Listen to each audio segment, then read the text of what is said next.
Lisa, thank you so much for coming in today for the interview. Thanks for having me.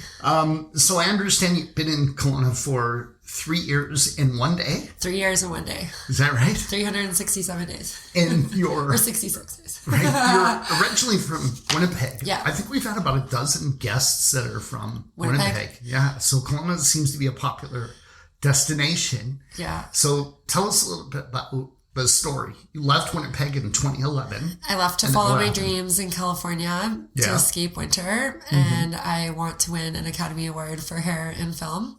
Right. And I've never done hair before. So I feel like starting school was the first step, and yeah, it was beautiful adventure in California. After there, I was bound for South Africa. Wow. And yeah, beautiful. Cape Town was so cool. And I had some immigration problems come up with that. So it ended up being ironically about the spelling of my last name in the end. But I then was passing through, I had to go to BC or Vancouver to meet my dad in Pell River and then drive his car back to Winnipeg.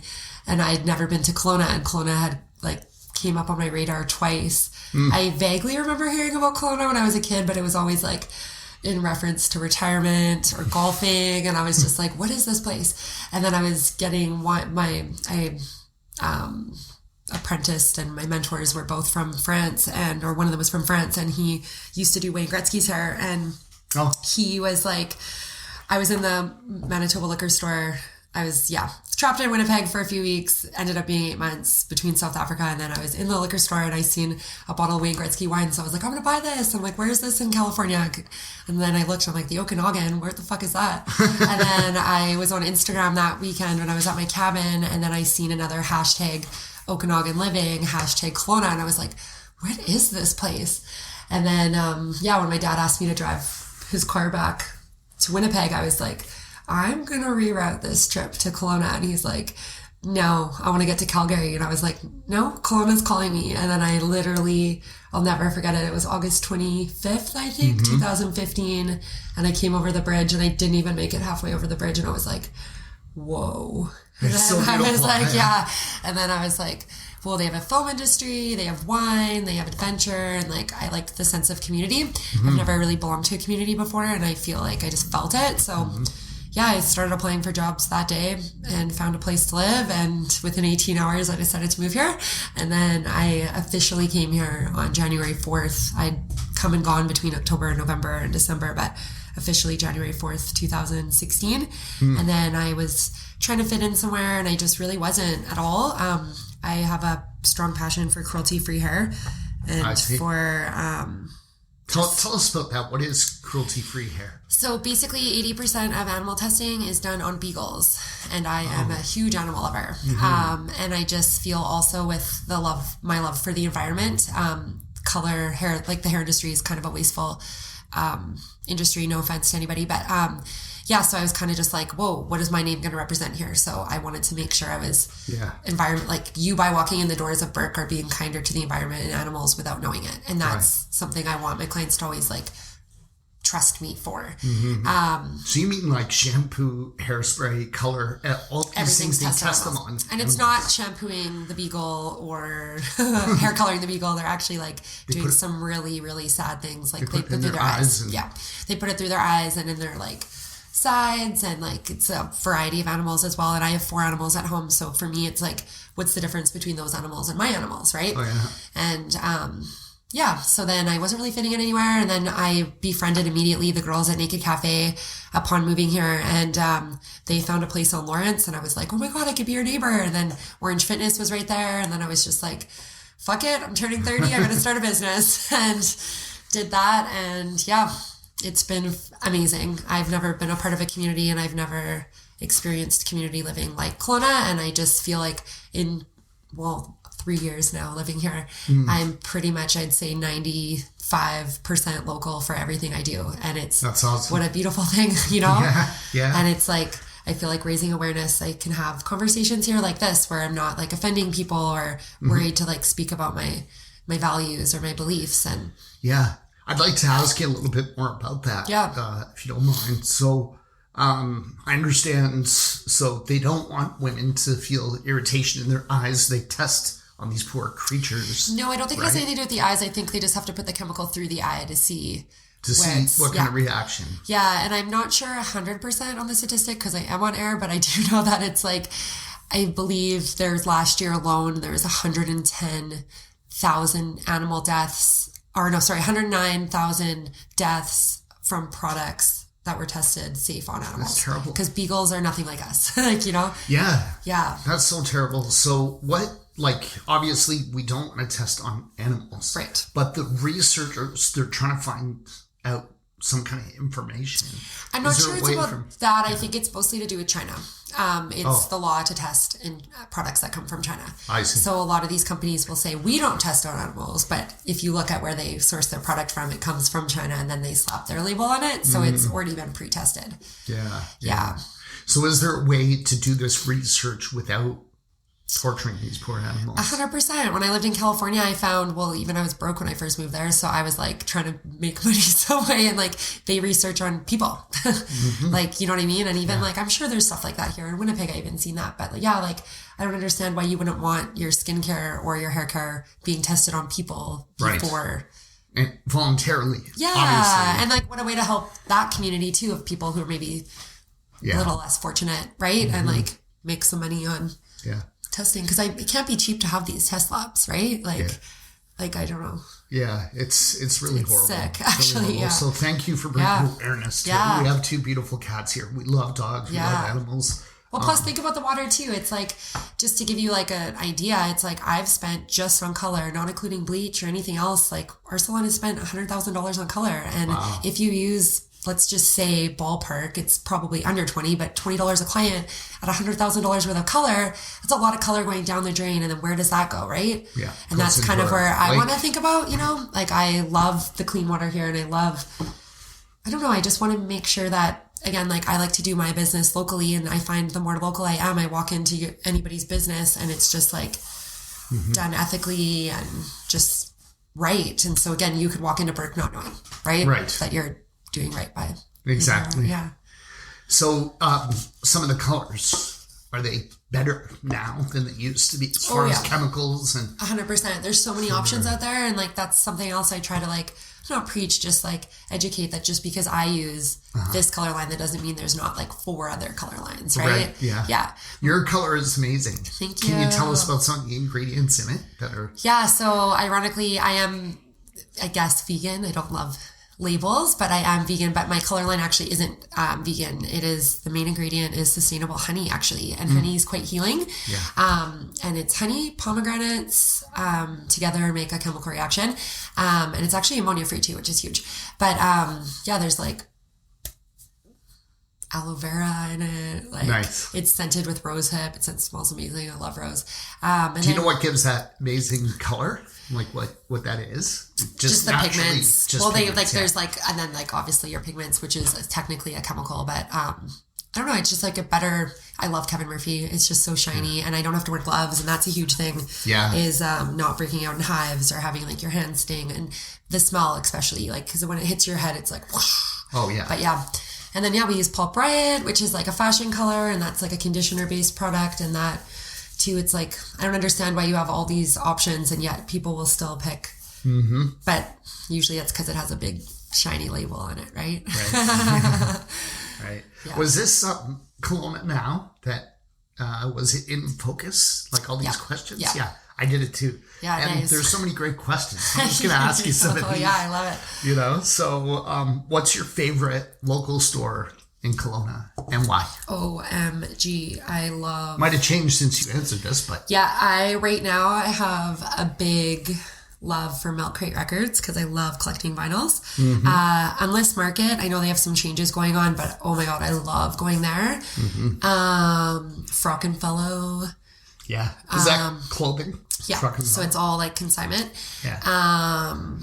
I love restaurants. Food is kind of my focus. Yeah. So like Naked Cafe, Central, Salty Caramel Kitchen. Oh yeah.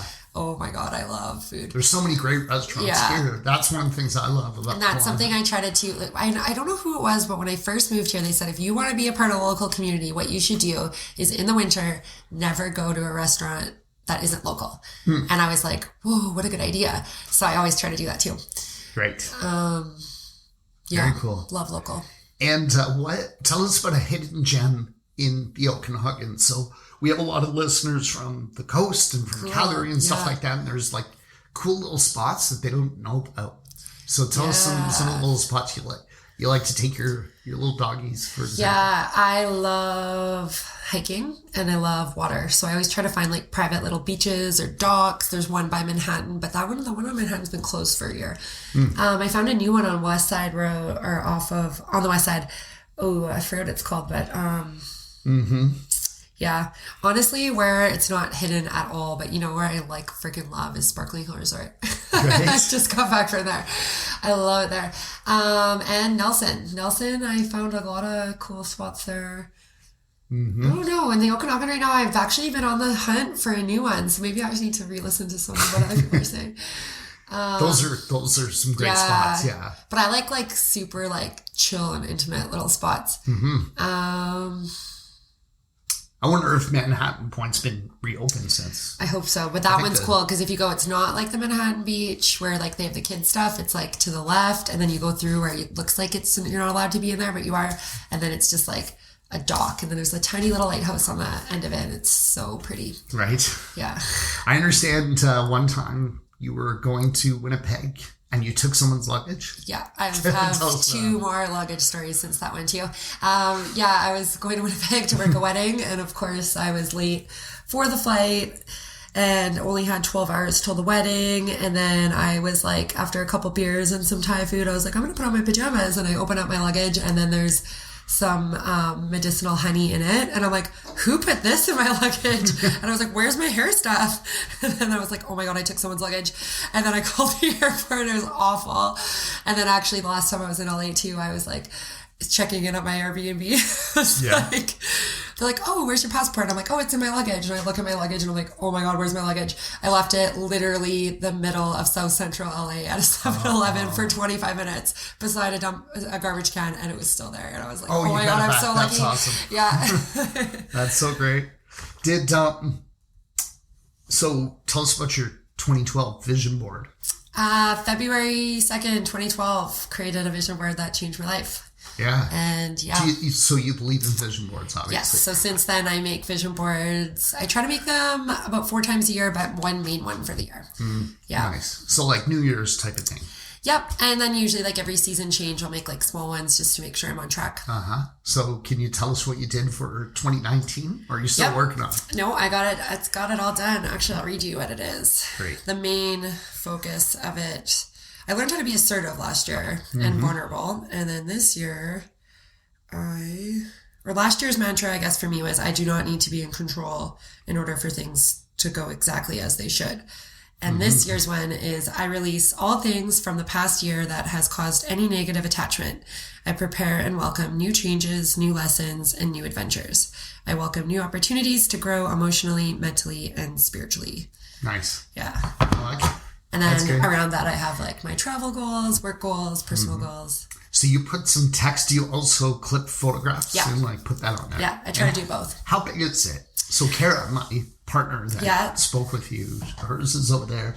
It's like a standard size bulletin board, I guess you can call it. It's in the other room. Yeah. You might be able to see it. But my current one is pretty big. Yeah. And it's like when I first walk into my house, it's like right down my hallway in my room. So every morning it's the first thing I see. I actually, if you've been to Naked Cafe, they used to have this giant chalkboard in their hallway. And when they did their renovation, they got rid of it and I took it from their dumpster. So it's probably about 6 feet tall and 2.5 feet wide. Nice. Yeah. Wow. That's awesome. Awesome. And then I had some advice from somebody else in 2017 and I took it and I'm just redoing it again. I picked a mirror in my house and once a week I take a whiteboard marker and then put the goals for the week and then physically cross them out. Nice. Yeah. As you achieve them. Yeah, in the week. Yeah. But staring at them like in a mirror, because it's like another thing, if you come to my salon too, there's a lot of like, there's no mirror in the bathroom. I try to like, I put warnings on my mirrors that say like, what does it say? It says something like, warning, images in this mirror might be distorted by socially like whatever images and stuff like that. So I'm kind of like weird on mirrors sometimes because Not so much anymore, but when I was first building a clientele, I found like women would just sit down and like pick themselves apart in front of the mirror. And it just hurts my heart so much because it's like the younger generations are hearing that, right? And then seeing it. And then even myself, like I stare in a mirror like 50 hours a week, you know? And it's like, ooh, it's like say nice things to yourself, right? Yes. So what do you use to, because I want to try it. So what do you use to write on a mirror that you can wipe off? Expo markers. Expo markers. Mm-hmm. So is that like whiteboard? Yeah, whiteboard markers. Okay, so it wipes off nicely. Yeah. It's not going to permanently. Yeah. And it's on your mirror. And I like it in before, like I have the best house ever right now, but like my house before I had like a really cool mirror in my bathroom and it was like really private. But now I'm like, no, fuck it. I'm going to put it right on my full length mirror and I don't care who sees it. Nice. Because then it's like stares at you, right? Yes. Yeah. Like, and you're call brushing PST, your teeth. You're call PST. Yeah. Yeah. You're, doing your hair. You're brushing your teeth. So even if you're like half asleep, just waking up, it's like, oh yeah, I gotta do that today. Yeah. Yeah. Because I love lists and stuff like that, but I'm kind of a person that's kind of clutterly, or I clutter easily. So it's like, let's just like simplify this a bit. Mm-hmm. Yeah. Mm-hmm. So tell us a little bit about your business. You touched on it. Yeah. Cruelty-free products. Yeah. Environmentally friendly products. Yeah. What is it? Is it a hair salon? Yeah, so it's a hair salon. And to be honest, it's like a safe place. I found when you move places, or not even moving places, just sometimes you don't have a safe place to go, especially if you don't have like family or whatever. Mm-hmm. So I wanted to create a safe environment that people could come on the best day or the worst day of their life and leave feeling better. Yeah. Doesn't mean they have to come and get their hair done. I actually have had people come in just to eat their lunch. And like Naked Cafe, it was just over full and they're like, I knew this was a safe place to come eat. I needed to study or I needed a Wi-Fi. And I'm like, this is what this was created for. Oh my God, this is my dream coming true. Also for a place where women and men could come and make some freaking money and not worry about like the politics of hair. So I have very affordable rent. And so you rent chairs too. Yeah, no, I definitely don't have employees. I could never do that. Oh God. But yeah, so it's a chair rental salon. So it's right now 5 businesses within one business. The only thing that I'm like boom on is cruelty free and empowering, and not just women empowering women, like people empowering people to have conversations that maybe aren't about reality TV or crap, like ideas and like. I think that is so smart. I ran a business in Nelson, and one of the things I did correctly was I subleased portions because I don't know much about cooking. Yep. I'm learning now. Yep. Nice. But at the time, I knew nothing about cooking. I can make toast or cereal. So I had someone who was a professional run the kitchen. Cool. And they just paid me a percentage of what they sold. Yep. And then I had a lady with a beautiful espresso machine, an antique, but it worked great. And she was an expert in coffee. So I rented her little spot. Yeah. So I think that's such a great thing to do. Yeah, you don't have to worry about staff and exactly. And all that is something though. Like I try to educate with when people are calling the salon, and because it's kind of like having a baby. I won't say that because I've never had a baby, but I just feel like I'm giving all the time. But I've in the last couple of days taken a step back and like if I do the best I can every day, then that's the best I can do. But yeah, no, like it was like $850 is the average chair rent price. And then you add your color and your shampoo on top of that. I'm like, whoa, how's a person to make any a living here? You know what I mean? So I have a really affordable rent and it's like a home for all of us. And that's what I want it to feel is more like just a safe place. Fantastic. Are there any services besides hair? We used to have a renter that did nails, and we used to have at one point an eyelash extension renter. Fun fact about me is every salon I've worked at previous to Burke, there's been complaining about my singing or level of music. So right now I like having just hair because then it's like more of a free-for-all where like nails. What kind of music can we hear? Well, I'm obsessed with the 70s and I'm really obsessed with the Guardians of the Galaxy Volume 2 soundtrack, which I'm not normally allowed to listen to anymore because I've over-listened to it. But so 70s, like I think of funk, classic rock. All of the above. Punk. All of it. So you love all 70s. I love punk rock. I love like Motown. I love jazz. You'll often hear sometimes we'll be on we love the 90s too. Like who doesn't? But love some rap too, but fucking love the 70s. Nice. Wonderful. So tell us, you touched on it, earlier, but tell us why you think it's so important that we try to shop local, whatever we can. Well, really, when you're buying from the maker, you're buying not just that product, right? You're buying freaking hours and hours and hours of failure, success, emotion, and you're really supporting someone's family, right? Yes. Yeah. There's, I think it's called The Total Cost or something on Netflix. Anyways, Olivia from Naked Cafe brought it to my attention about a year and a half ago. And it was just like about the fashion industry in total. And I'm just like, oh my God. So yeah, I just try to be as local as possible. Not a local snob, but like, whenever possible. Anything. Yeah. And there's so many cool people you meet when you shop local too, right? And just different ways to be kind to the environment. Like even my toothbrush is now compostable. And I was like, whoa, I didn't even think about that, right? Because I've never bought my toothbrush from a local place, right? But Endless Market is where I got mine. And then I was like, wow, if every person bought one compostable toothbrush, it's like, that's 8 billion toothbrushes. That's a lot. Right? And I'm just like, right? Yeah. Well, now that you mention it, and since you're vegan, I want to give a shout out to Mike's Produce, which is 2 blocks away from me. Yeah, I keep hearing about that place. I worked there for 4 months, Cool. and I mean, the quality, like we had to touch every piece of fruit and every vegetable every single day.